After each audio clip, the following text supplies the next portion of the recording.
have been asked to speak about education for peace and nation building, and I'm not completely sure why I've been invited so.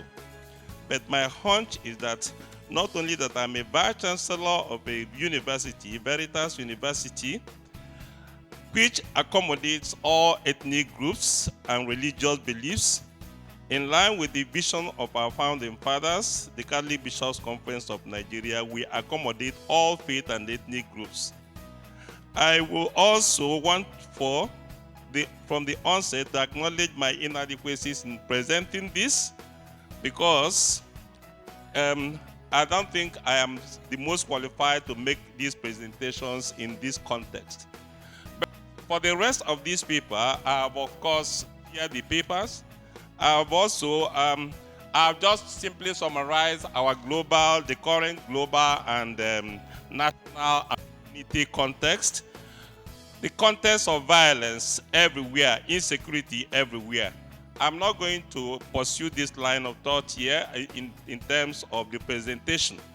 We also are aware of the various sources of wars and conflict, and I want to emphasize the key cause of our conflict, the key cause of insecurity, the key cause of our present situation is simply because Nigeria has experiences, and just like in many parts of the world, Nigeria experiences huge inequalities in distribution of social, economic power and everything. Nigeria has perhaps one of the most unequal distribution of wealth, unequal distribution of income, unequal distribution of access, unequal distribution of power in any country. And this is what is affecting us as a nation. This is the building block. This is the sources of our grievances, community grievances, national grievances everywhere, injustice everywhere.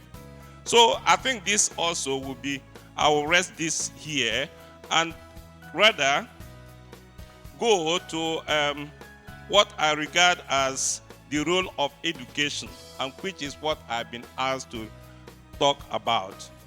The role of education in all this.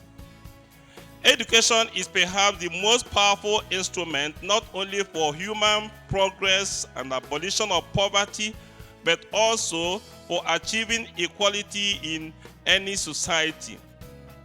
According to Nelson Mandela, education is the most powerful weapon for changing the world. It is the key to the elimination of gender inequality, reducing poverty, creating a sustainable planet, preventing needless death, illnesses, and above all, fostering community, national, and global peace.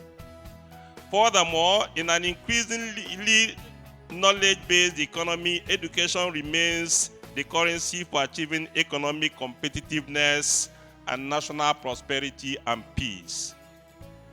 More specifically,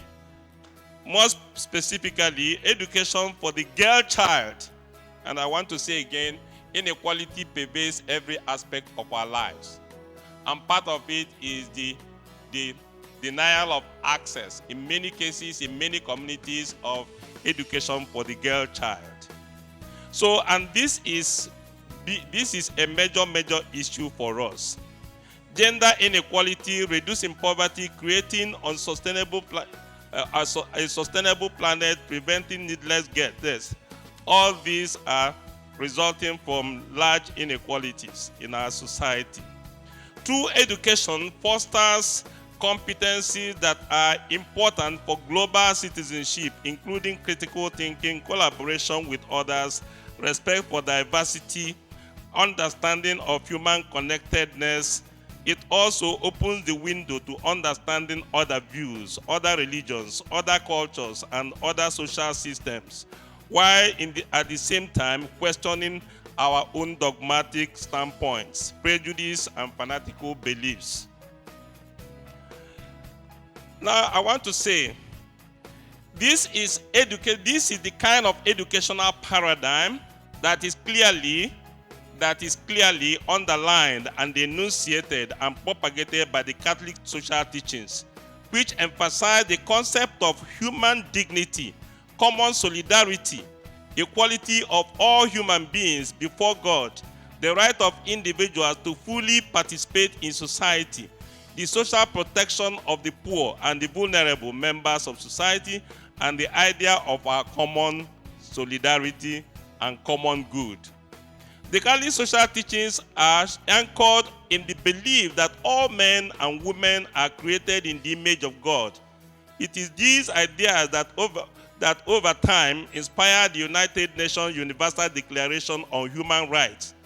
Although basing its belief in the one human family, it teaches that no matter who we are, where we come from, what we believe in, what gender we are, and irrespective of whether you are white or black, male or female, rich or poor, we all share the same common humanity. This is the origin of the unequal and inalienable rights of all members of the human family.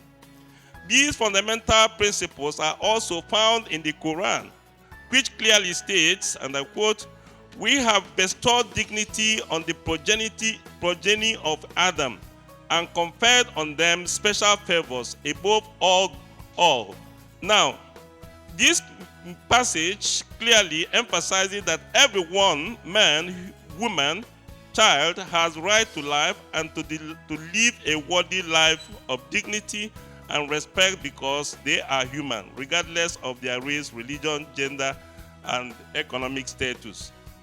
Thus, the model of education for peace and nation building must be embodied within these basic principles and values that underlie our common humanity. Now, I went on to say that from the foregoing, it is obvious that we cannot have a peaceful and prosperous Nigeria if we do not invest on the education of our children. Unfortunately, many, even within the policy circles, consider that expenditure on education is like expenditure. And that is not right. Expenditure on education, like health, is also capital investment. It is an investment. An investment is expenditure you make for the sake of returns tomorrow. And that is exactly why it is so important that we invest in our education, particularly the education of our children. And so it is important as well, and I want to thank this association, this council, for acting as the conscience of our society, the conscience of our nation, when it begins to intervene in matters concerning education between ASU and the federal government. This is very, very, very important. We must see Nirec as a conscience of our nation for peace and the education and welfare of our children and of our nation. So in this respect, it is the erroneous belief, even among social decision makers, that education is consumption expenditure that leads to the poor budget allocation. And we must also impress it on government. And I believe that Nirec has the powers and the authority and the respect to advance that government should also think of spending more. I think Nigeria has one of the highest expenditure per capita on education, even within the African context. I think this should be reversed. Education is critical. If we are going to build a future, if Nigeria is going to be a country where of our dream, then we must spend more on education to educate our youth and to educate our population. Spend more on education, spend more on health. These are critical assets that any nation must have to emphasize. UNICEF has several times in their reports consistently told us that there are at least 14 million Nigerian children that are out of school. Nigeria accounts for more than 10% of global out-of-school children. This is the time bomb waiting to explode.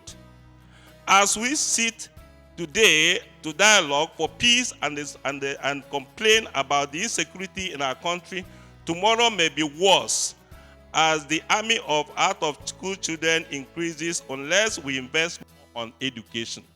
And it is very, very disheartening when you see street children, all the states of this federation, you see street children, you see Almajiris, you see all over this country. Children who out of school have visited almost every state in this country. And what you see between 11 o'clock, 10 o'clock, 11 o'clock, 12 o'clock, when children are supposed to be in school, you still see children that are loitering around aimlessly, no destination. It is so disheartening.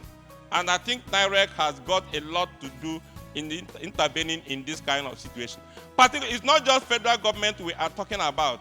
We are talking about also state governments, local governments. Nirec has started to play a big role getting our children back into school, because this is our future. We have said it several times here. Many have said it several times here. Our future is not just our future, our economic performance, our competitiveness tomorrow depends on the level of education we give our children today. So let me just conclude that, as Pope Francis has rightly remarked, a country flourishes when constructive dialogue occurs between its many rich cultural components: popular culture, university culture, youth culture, artistic culture, technological culture, economic culture, family culture, and media culture. Education is critical for nation building, and investment on education is desirable if we want to build a peaceful and prosperous Nigeria. Education that emphasizes our common humanity and therefore respect and acceptance of the other, appreciation of the rich diversity of our national cultures and our different ways of being human. As Castro recently said, Earth cannot be changed for the better unless we achieve a transformation in the consciousness of individuals and public life. In the same way, our country, Nigeria, cannot be transformed unless we transform the consciousness of Nigerians through value-oriented education. This is our focus. This is of Veritas University. Thank you very much for the audience.